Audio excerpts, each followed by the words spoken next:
నన్ను నేను ఎప్పుడు ఒక సింహంగా చూసుకుంటా, పులితో పోల్చుకుంటా. కానీ ఫస్ట్ టైం మా నాన్న నన్ను కాక్రోచ్ అన్నాడు. నాకు కోపం వచ్చింది. సో మొదటిసారి ఆ పదాన్ని యాక్సెప్ట్ చేశాను.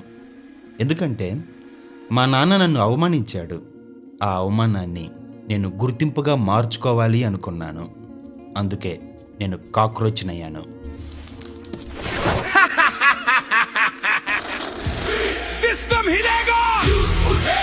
సో మా నాన్నపై యుద్ధం ప్రకటించాను.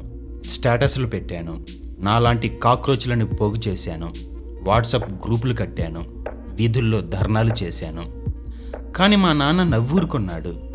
ఎందుకంటే మా నాన్న కూడా వాళ్ళ నాన్న మీద ఎలానే యుద్ధం ప్రకటించేవాడట. కానీ ఆ యుద్ధం 6 నెలల్లో అంతరించిపోయేదట. కానీ మా మదర్ మాత్రం తెగ భయపడిపోతుంది. దానికి కారణమేంటో అర్థం కాలేదు.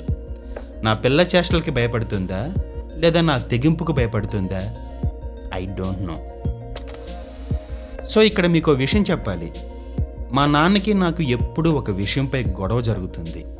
నేను వేసుకునే బట్టలు మా ఫాదర్కి అస్సలు నచ్చవు. ఒకసారి నేను బ్యాగీ జీన్స్ వేసుకున్నాను. మూర్ఖులే అది వేసుకునేది అన్నాడు. అందులో డిగ్నిటీ లేదన్నాడు. నేను దాన్ని ఫ్యాషన్ అన్నాను. కానీ ఎందుకో మా ఫాదర్ దేన్నైనా సహిస్తాడు, కానీ ఈ ఫ్యాషన్ అనే మాటని అస్సలు సహించలేడు. దానికి అతను ప్రతిసారి చెప్పే రీజన్ ఏంటంటే, ప్రతి ఫ్యాషన్లో ఒక మూర్ఖత్వం ఉంటుంది. అది 6 నెలల్లో అంతమవుతుంది. తర్వాత మరొక ఫ్యాషన్ వస్తుంది. అప్పుడు పాత ఫ్యాషన్ని పక్కన పడేసి కొత్త ఫ్యాషన్ని ఫాలో అవుతామని చెప్పాడు. అప్పుడు నేను వెంటనే మరి నీ సంగతి ఏంటి అన్నాను. నేను ఎప్పుడూ ఏ ఫ్యాషన్ని ఫాలో అవ్వలేదు అన్నాడు. ఏ ఫ్యాషన్ని ఫాలో అవ్వకపోవడం కూడా ఒక ఫ్యాషనే అన్నాను. రేపో మాపో చచ్చే మా తాత మా ఫాదర్ని చూసి గట్టిగా నవ్వాడు. ఎందుకో మా నాన్న కూడా మొదటిసారిగా కాక్రోచ్లో ఫీల్ అయ్యాడు.